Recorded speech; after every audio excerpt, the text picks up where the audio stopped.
Hi everyone! So just wanted to do my birthing video today.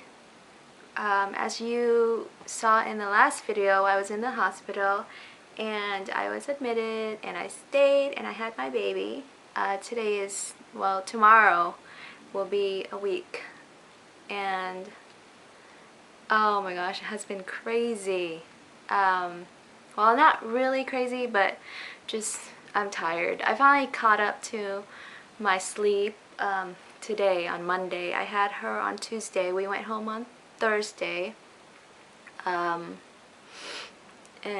she came on September 13 at 7:24 p.m. And finally today I'm actually thinking that I caught up to my sleep, but now I'm just all of a sudden I'm not taking my painkillers anymore and I just feel really fatigued and I don't know, just really weird. But anyhow, back to the birth story. So I went to the doctor's at 11:30. It was 11:30 on a Tuesday. And this wasn't my regular doctor. My regular doctor went on vacation. So she checked me and she's like, "Whoa, why aren't you in labor yet? You're at 5 centimeters already. And the baby's head is like right there." So I was like been waiting at home trying to see if I had my bloody show, because I've been having all these other symptoms. I had contractions the night before and they weren't painful at all. I mean, I thought those were annoying, but real contractions were painful, and now I know what they're talking about. Contractions that I was having the night before just were Braxton Hicks contractions, I guess. And I had like a really painful, I woke up at like 3:30 in the morning with like just throbbing pain in my belly, like someone was twisting it.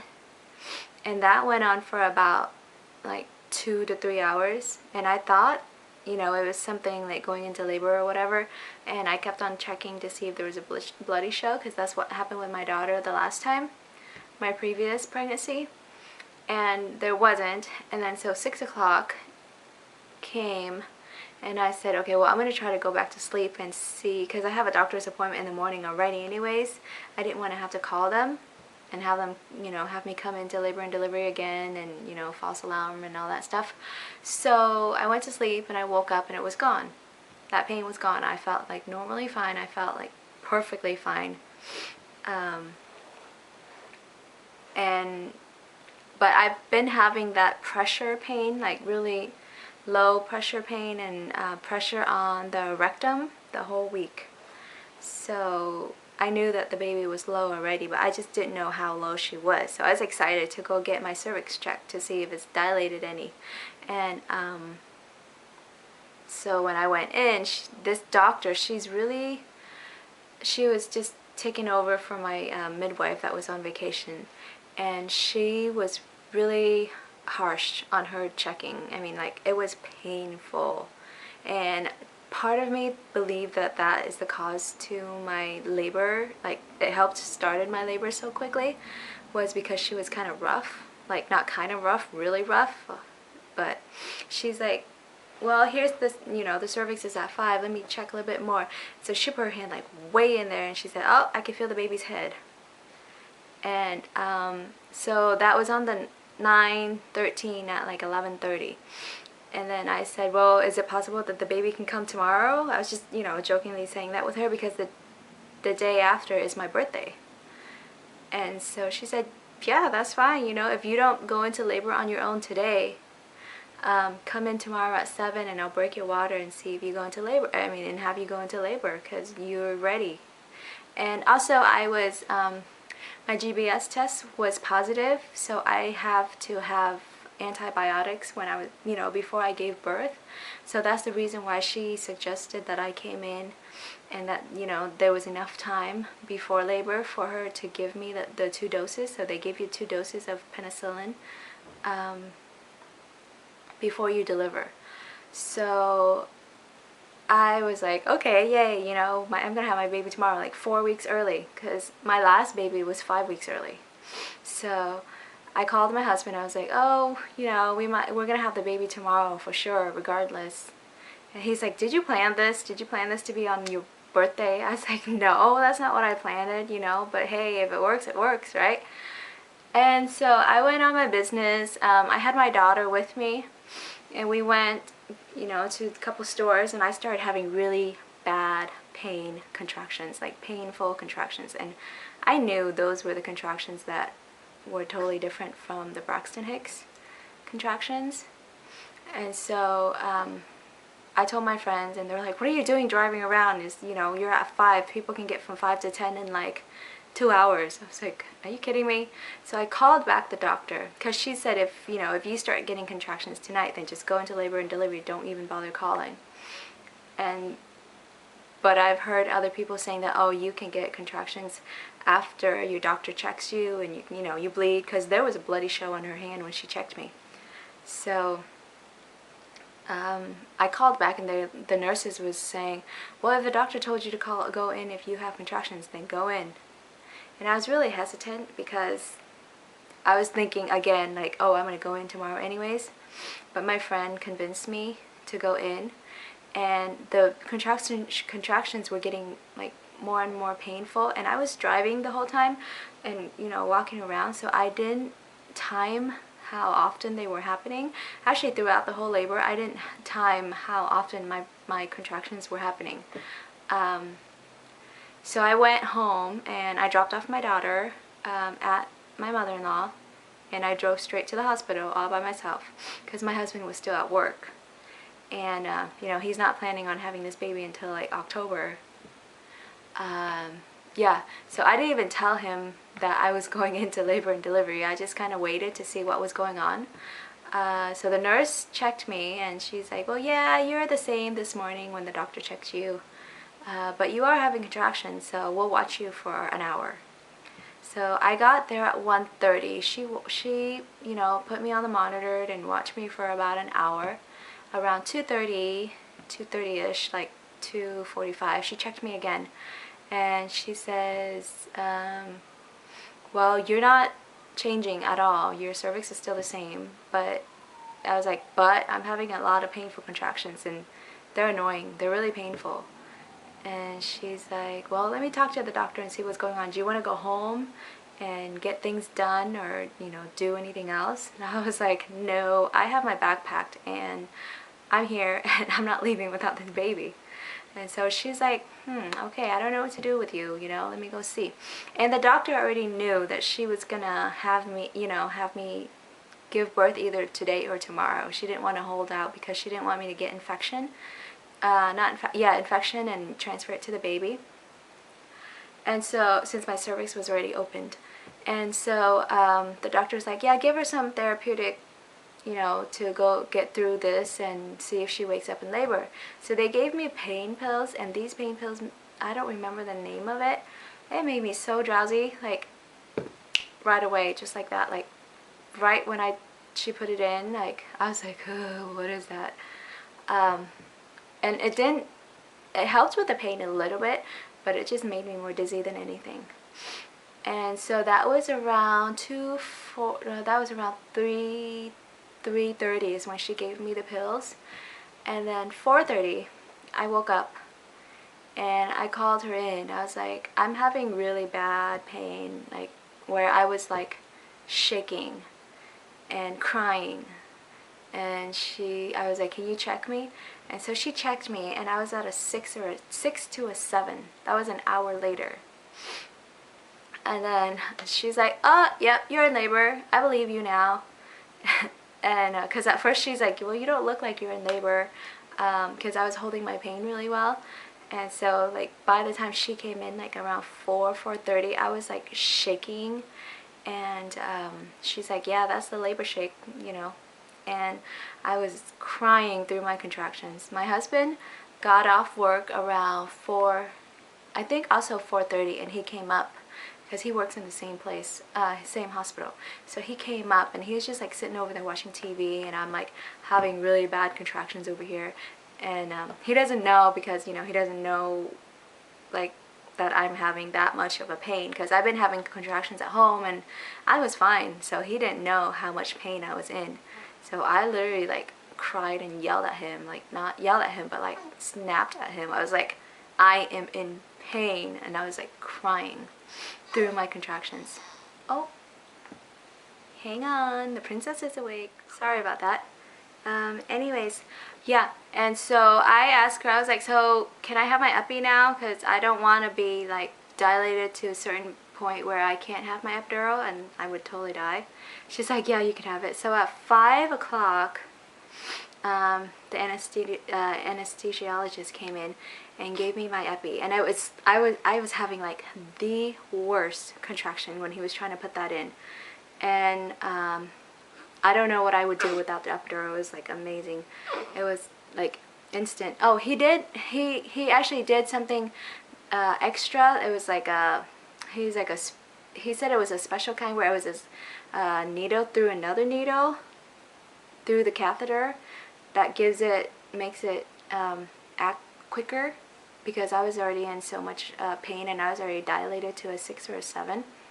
So that thing worked. At 5:30, my husband, because I told him that last time I got my epidural, I waited for like, until like midnight, almost, by 11 p.m. before I had the baby. So he's like, oh, he's going to go home and get my daughter and, take a shower and all that stuff. So I was like, okay. The nurse said, okay, yeah, he had time. So he left at 5:30. He's like, well, call me. I said, okay. So 6 o'clock came, and I was in, I was relaxing and stuff like that. All of a sudden, I started feeling contractions again. So I knew it was almost time. So 6:25ish, I called my husband. I was like, you better come back right now.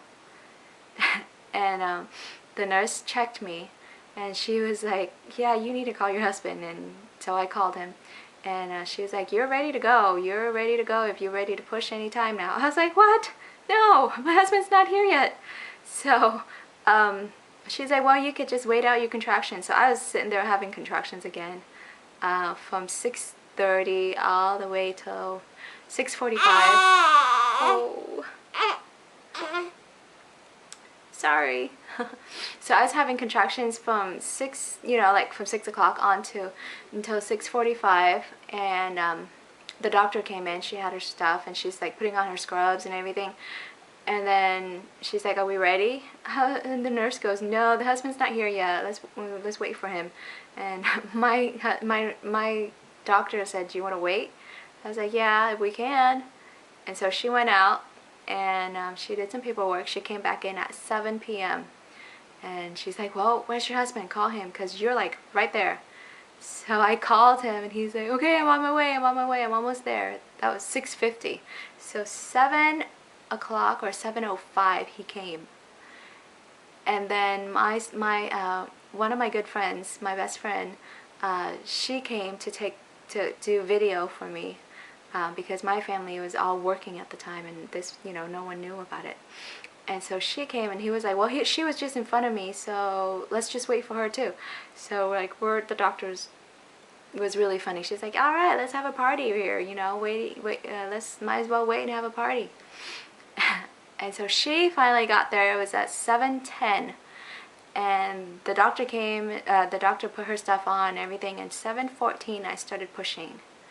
I don't remember pushing from my last birth. Like I just don't remember, so I just kind of had to like figure out what I was doing, because the nurses that I had, the main nurse, the original nurse that checked me in was awesome. She was like, she knew everything. Like, she was like on the dot about what I want or what I need. She's like, do you need a wet towel, or like if she's she saw me like kind of like wanting to vomit, like throw up. Oh yeah, I threw up too after the pain medication and then after the epidural. But like, she got everything like already. Like, she knew what I wanted, She like asked me right before even I said it. But when 7 o'clock came, they switched nurses, and the nurse that I got was so clumsy. Like, she was horrible, and she was a nurse for my labor. I was so upset. But I hope she's not watching this, but I don't think she will. I don't care. Anyways, I don't even remember her name. Like, I remember the first nurse's name. Her name was Janet, But the nurse after that, I didn't even remember because I was so frustrated with her. And she didn't even like, you know, remind you how to push, or like didn't even count for me. Like, you know, there's nurses that goes, okay, they'll count for you or keep on going or something like that. Like she said nothing. Okay, she was just standing there, and she's, oh, anyways, so I pushed for exactly 10 minutes, and at 7:24 p.m. this little girl came. Can you see her? Her name is Vidya. She was 5 pounds and 9 ounces, and she was 18 inches. She was 18 inches, and I think her head was 13 inches. For some reason, I misunderstood, and I thought they said that she was 13 inches long. I was like, what? Because I remember my daughter was like 18 or 19 inches, and I was like, what? Why is she so much littler than my first daughter? But they got it mixed up. So anyhow, yeah, so she was a preemie, and she's really small. She's still small. She didn't know how to suck on the bottle until the night before we went home. But we still got to go home. We still got to go home on time. And she likes to put her hand up like that when she's sleeping. You see? Anyways, so yeah, that was my story. Oh, and another thing that bothered me. Okay, my last daughter, right when the baby came out, they left the baby on me for like 5 minutes, and she said, well, let me get her to the warmer and, you know, clean her up and all that stuff, and I'll give her back to you. This one, they just left the baby, the dirty baby, well, not dirty, but, you know, like the newborn baby, on my chest for like 45 minutes. I literally had to call that nurse to come in and say, well, are you going to give her a bath, or are you going to give her shots, or are you going to give her, you know, her eye ointment or whatever, because they have to give the eye ointment and the vitamin K within the first hour. And she just like cleaned up, and she just left the room, just left us there. And so I was really irritated. And then also I wanted to try and change rooms, like go to my maternity room instead of, you know, the labor and delivery room, see if I can get a different nurse. And it was still the same nurse, so it sucked. But anyhow, so midnight came, and I think 11 o'clock or something like that came, and they switch off nurses, so I was lucky I didn't have to stand her for so long. But sorry, I keep on looking at her. Yeah, so that is all. That's my labor story. I guess I will post some pictures or maybe some clips that my friend got. If I'm gonna try, because somehow we can't watch it fully. Like there's a certain software that we have to use to watch her video. So I'm gonna try and put them in, but if I don't, that's my story. Thank you for watching, and if you have any questions or a comment, I would love to hear from you guys down below. That's all. Thank you for watching. Bye.